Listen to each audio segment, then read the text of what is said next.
Share എപ്പോഴാണ് മേടിക്കുക? വില കുറഞ്ഞിരിക്കുമ്പോൾ മേടിക്കുക, വില കൂടുമ്പോൾ വിൽക്കുക, അല്ലേ? ഒരു ലേമാനോട് ചോദിച്ചാൽ അദ്ദേഹം പറയുന്ന ഉത്തരം അത് തന്നെയാണ്.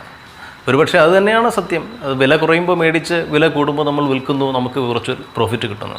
പക്ഷേ ഈ വില കുറയുമ്പോൾ അല്ലെങ്കിൽ വില കൂടുമ്പോൾ അല്ലെങ്കിൽ നമ്മളൊരു ഷെയറിൽ എൻട്രി ചെയ്യുമ്പോൾ അല്ലെങ്കിൽ എക്സിറ്റ് ചെയ്യുമ്പോൾ നമ്മൾ ശ്രദ്ധിച്ചിരിക്കേണ്ട പല പ്രധാന കാര്യങ്ങളുമുണ്ട്. കുറേ ഫാക്റ്റുകളുണ്ട്. ആ ഫാക്റ്റുകളെ കുറിച്ചാണ് നമ്മളിന്ന് ഡിസ്കസ് ചെയ്യുന്നത്. My dear friends, welcome back to trade for living. Trade for ലിവിങ്ങിൻ്റെ മറ്റൊരു കുഞ്ഞു വലിയ അധ്യായത്തിലേക്ക് നിങ്ങൾക്ക് ഏവർക്കും സ്വാഗതം. അപ്പോൾ ഞാൻ നേരത്തെ പറഞ്ഞു, നമുക്ക് ലാഭം കിട്ടുന്നത് കുറഞ്ഞ വിലയ്ക്ക് മേടിച്ചിട്ട് കൂടിയ വിലയ്ക്ക് വിൽക്കുമ്പോഴാണ്. പക്ഷേ എന്നിട്ട് എന്താ ഈ 90% അധികം ആൾക്കാർക്ക് ട്രേഡേഴ്സിനും മറ്റുമൊക്കെ പൈസ ലോസ് ആകുന്നത്? ഒരുപാട് കാര്യങ്ങളുണ്ട്. ഒന്നെന്ന് പറയുന്നത് സ്റ്റോക്ക് സെലക്ഷൻ തന്നെയാണ്. അപ്പോൾ ഞാനിപ്പോൾ സ്റ്റോക്ക് സെലക്ഷനെ കുറിച്ചല്ല പറയുന്നത്, ഈ ഷെയറുകൾ വിൽക്കുന്നതും വാങ്ങുന്നതും അല്ലെങ്കിൽ ഇതിനിടയ്ക്ക് നമ്മൾ അറിഞ്ഞിരിക്കേണ്ട ചില ഫാക്ടറികളെ കുറിച്ചിട്ടാണ്. അപ്പോൾ നിങ്ങൾ ചോദിച്ചിരിക്കും, ഇതൊക്കെ എങ്ങനെയാണ് എനിക്ക് മനസ്സിലായത് എന്ന്. അതെ, തീർച്ചയായിട്ടും പുസ്തകങ്ങളിലൂടെ അല്ലെങ്കിൽ മറ്റ് ആർട്ടിക്കിൾസിലൂടെ വായിച്ചിട്ടും പിന്നെ നമ്മുടെ ട്രേഡിംഗ് ലൈഫിൽ നമ്മൾ അപ്ലൈ ചെയ്യുന്ന കാര്യങ്ങളുമാണ് ഞാനും അതുപോലെ എന്നെപ്പോലെയുള്ള യൂട്യൂബേഴ്സും നിങ്ങളുമായിട്ട് പങ്കുവയ്ക്കുന്നത്. ഞങ്ങൾക്ക് ഒരുപാട് സമയം ഇതിനു വേണ്ടി സ്പെൻഡ് ചെയ്ത് കാര്യങ്ങൾ പഠിച്ചാണ് അവതരിപ്പിക്കുന്നത്. അപ്പോൾ ഇന്ന് പറയുന്നതും അങ്ങനെ ഒരു കാര്യം തന്നെയാണ്. ഈ അടുത്തിടെ ഒരു പുസ്തകം വായിച്ചപ്പോൾ അതിൽ നിന്ന് കിട്ടിയ കുറച്ച് വളരെ ഇമ്പോർട്ടൻ്റ് ആയിട്ടുള്ള ഇൻഫർമേഷൻസാണ് നിങ്ങളുമായിട്ട് ഞാൻ പങ്കുവയ്ക്കുന്നത്. അതുപോലെ തന്നെ ഈ ചാനൽ നിങ്ങൾ ആദ്യമായിട്ടാണ് കാണുന്നതെങ്കിൽ സബ്സ്ക്രൈബ് ചെയ്യുക, അതുപോലെ തന്നെ ബെൽ ബട്ടൺ പ്രസ് ചെയ്യുക. അതുപോലെ നിങ്ങൾക്ക് എപ്പോഴാണോ ഞങ്ങളൊരു വീഡിയോ റിലീസ് ചെയ്യുന്നത് അപ്പോൾ നിങ്ങൾക്കതിൻ്റെ ഒരു നോട്ടിഫിക്കേഷൻ കിട്ടും. അതുപോലെ തന്നെ ഒരു ടെലിഗ്രാം ചാനൽ ഞങ്ങൾക്കുണ്ട്. ചെറിയ ചാനലാണ്, അത്യാവശ്യം ചില വാച്ച് കോൾസൊക്കെ ഇടാറുണ്ട്. അത് നിങ്ങൾക്ക് ആവശ്യമുണ്ടെങ്കിൽ താഴെ ഞാൻ ലിങ്ക് കൊടുത്തിട്ടുണ്ട്, ജോയിൻ ചെയ്യാം. നമുക്ക് കാര്യത്തിലേക്ക് കടന്നു വരാം. ഒരു ഷെയർ എപ്പോഴാണോ വാങ്ങേണ്ടത് അല്ലെങ്കിൽ വിൽക്കേണ്ടത്?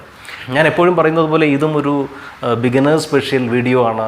ഈ സ്റ്റോക്ക് നമ്മൾ സെലക്ട് ചെയ്യുന്നത് തന്നെ ഒരു ഇൻവെസ്റ്റ്മെൻറ്റിൻ്റെ ആദ്യത്തെ ഒരു പ്രക്രിയയാണ്. അതായത് ഇത് ഇൻട്രാഡേ സ്പെഷ്യൽ അല്ല ഈ വീഡിയോ.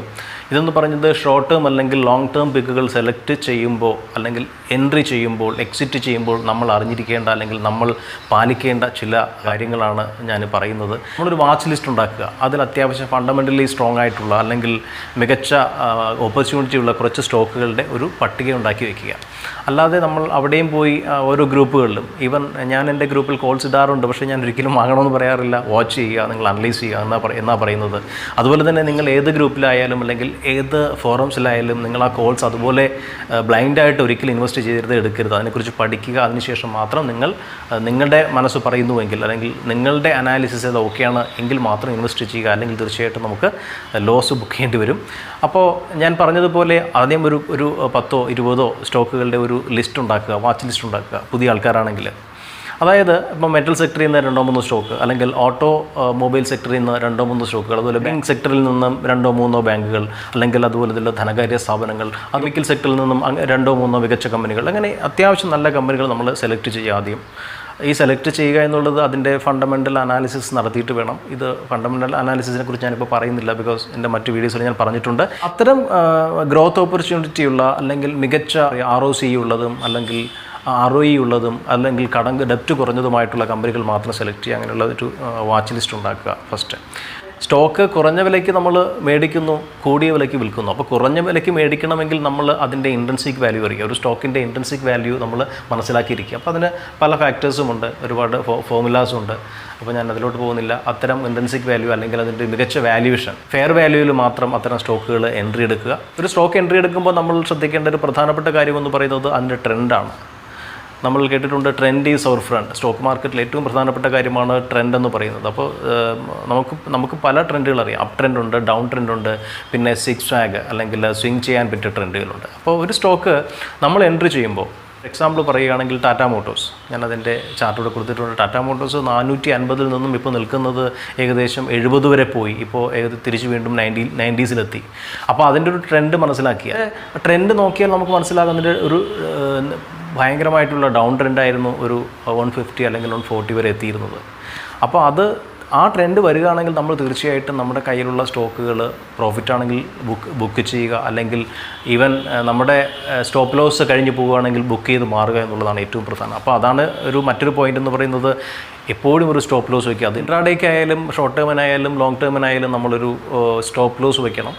ആ സ്റ്റോപ്പ് ലോസ് എന്ന് പറയുന്നത് പലരുടെയും റിസ്ക് കപ്പാസിറ്റി അനുസരിച്ചിട്ടാണ്. അപ്പോൾ ഷോർട്ട് ടേമിനും ലോങ് ടേമിനും ഒരു 7% അല്ലെങ്കിൽ മാക്സിമം 10% വരെ സ്റ്റോപ്പ് ലോസ് സെറ്റ് ചെയ്യുന്നത് ഉത്തമമാണ്.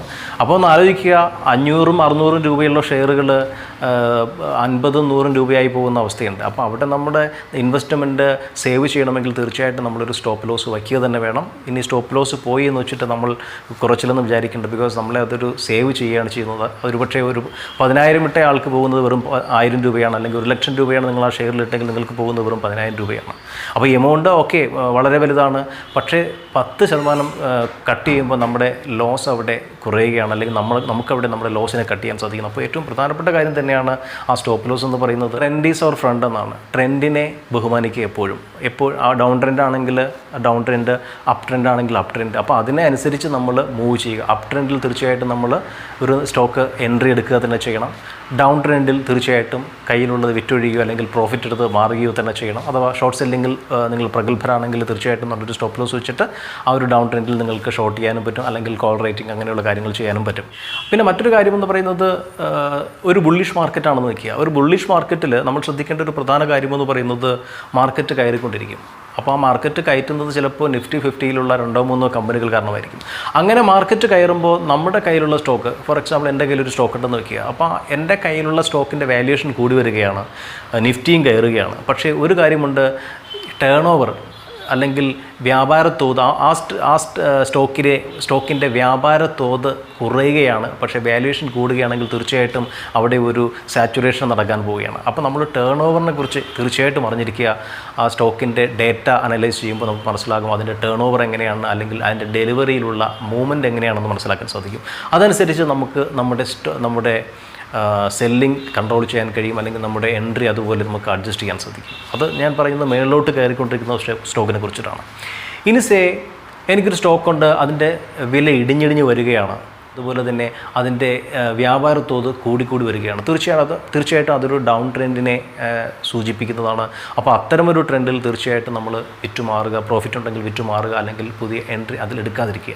പക്ഷേ നമുക്കൊക്കെ പറ്റുന്ന ഒരു അബദ്ധം, എസ്പെഷ്യലി പുതിയ ആൾക്കാർക്ക് പറ്റുന്ന ഒരു അബദ്ധം, ഒരു പക്ഷേ മാർക്കറ്റിലോട്ട് കടന്നു വന്നപ്പോൾ ഞാനും ചെയ്തുകൊണ്ടിരുന്ന ഒരു അവസ്ഥ ഇതാണ്. എപ്പോഴാണോ 2 രൂപ 3 രൂപ കുറയുന്നത്, അല്ലെങ്കിൽ 5 രൂപ കുറയുന്നത്, അല്ലെങ്കിൽ 10 രൂപ കുറയുന്നത്, ഞാൻ കയറി എൻട്രി എടുക്കും, അല്ലെങ്കിൽ നമ്മളൊക്കെ കയറി എൻട്രി എടുക്കും. പക്ഷേ അതൊരു അവസാനത്തിൻ്റെ തുടക്കമാണ് എന്നുള്ള കാര്യം നമ്മൾ അറിയുന്നില്ല. അപ്പോൾ അവിടെ നമ്മൾ ശ്രദ്ധിക്കേണ്ടത് ട്രെൻഡ് എങ്ങനെയാണ്, അല്ലെങ്കിൽ അതിൻ്റെ ഒരു ടേൺ ഓവർ കൂടുകയാണോ കുറയുകയാണോ, അതിനനുസരിച്ച് വാല്യൂ കൂടുകയാണോ.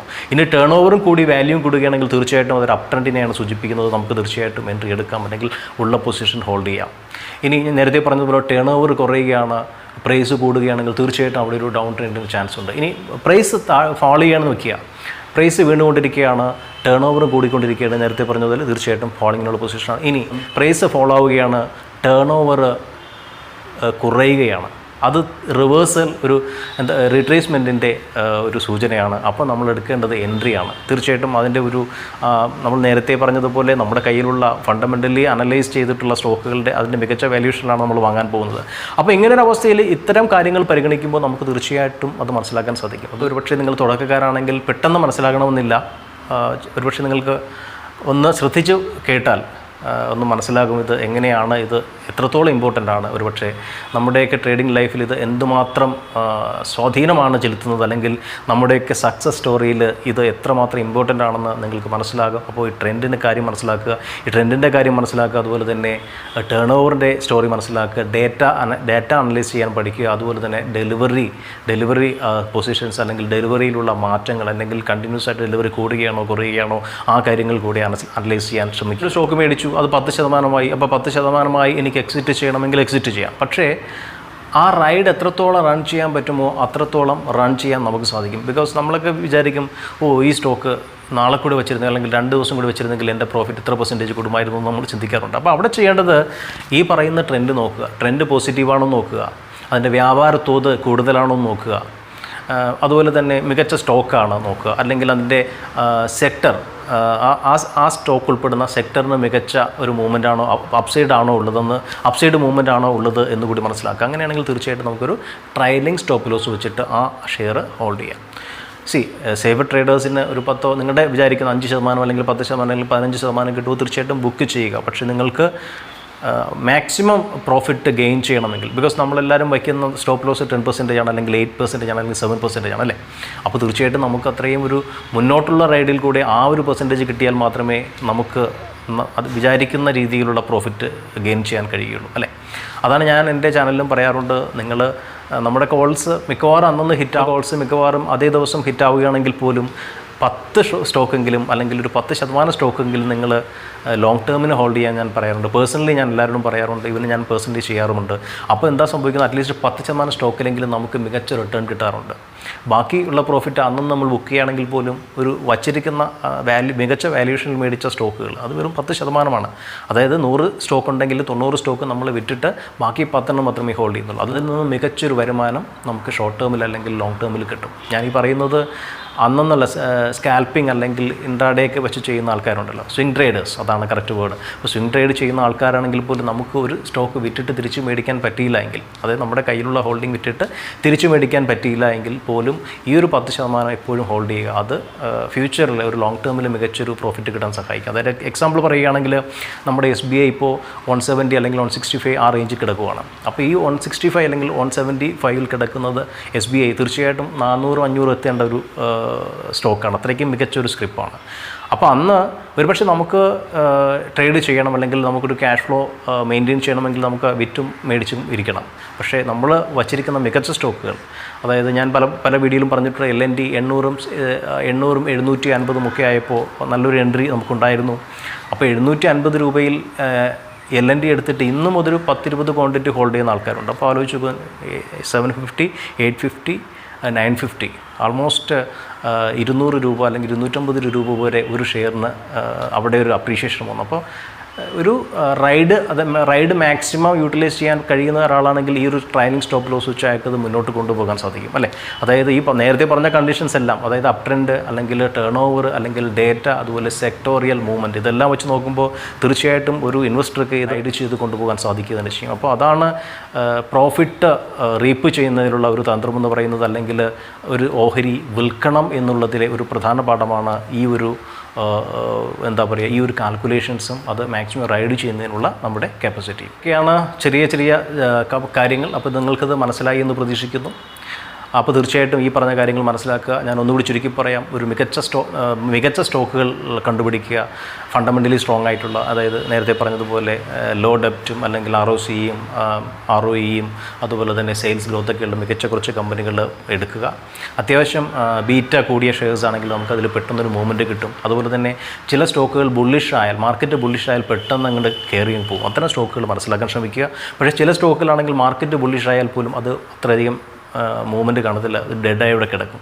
അത്തരം സ്റ്റോക്കുകൾ അവോയ്ഡ് ചെയ്യാൻ ശ്രമിക്കുക. കാരണം ഒരു മികച്ച ബുൾ മാർക്കറ്റിൽ കൂടെ ഒരു മൂവ്മെൻറ്റ് ഉണ്ടായില്ലെങ്കിൽ ആ സ്റ്റോക്കുകൾക്ക് എന്തോ പ്രശ്നമുണ്ട്, അല്ലെങ്കിൽ inside something is cooking there, അല്ലെങ്കിൽ അതിൻ്റെ മാനേജ്മെൻറ്റിന് അതിൻ്റേതായ ചില ഇഷ്യൂസ് ഉണ്ട്. അതുകൊണ്ടായിരിക്കണം ഒരു ബുൾ മാർക്കറ്റിലും ഒരു ഷെയർ ചത്ത് കിടക്കുന്നെങ്കിൽ അതിൻ്റെ കാരണം അത് തന്നെയാണ്. അത്തരം ഷെയറുകൾ അവോയ്ഡ് ചെയ്യുക. നമുക്ക് ഒരുപാട് നല്ല ഷെയർസ് ഉണ്ട്, അതിൽ മിഡ് ക്യാപ്പിലുമുണ്ട്, ഈവൻ സ്മാൾ ക്യാപ്പിലുമുണ്ട്, ലാർജ് ക്യാപ്പിലുമുണ്ട്. അപ്പോൾ അത് മനസ്സിലാക്കുക. അതിൽ ഈ പറയുന്ന കാര്യങ്ങളെല്ലാം ഒന്ന് അപ്ലൈ ചെയ്യുക. അതിൻ്റെ ഇൻട്രിൻസിക് വാല്യൂ നോക്കുക. ടിക്കറ്റ് ടൈപ്പ് എന്ന് പറയുന്ന വെബ്സൈറ്റ്, അല്ലെങ്കിൽ മോർണിംഗ് സ്റ്റാർ, മോണോജീസ്, അതൊക്കെ എല്ലാം വെച്ച് നോക്കുമ്പോൾ തീർച്ചയായിട്ടും നമുക്കൊരു മികച്ച ഇൻവെസ്റ്റർ ആകാൻ കഴിയും, അല്ലെങ്കിൽ മികച്ച ട്രേഡർ ഇൻവെസ്റ്റർ ആകാൻ കഴിയും, അല്ലെങ്കിൽ ഒരു സ്വിംഗ് ട്രേഡർ ആകാനും സാധിക്കും. അപ്പോൾ ഈ ഒരു എപ്പിസോഡ് നിങ്ങൾക്ക് ഇഷ്ടമായി എന്ന് പ്രതീക്ഷിക്കുന്നു. ഇത് ഇഷ്ടമായാൽ ലൈക്ക് ചെയ്യാനും കമൻറ്റ് ചെയ്യാനും സബ്സ്ക്രൈബ് ചെയ്യാനും മറക്കരുത്. മറ്റൊരു എപ്പിസോഡുമായി വരുന്നതുവരെ ഗുഡ് ബൈ.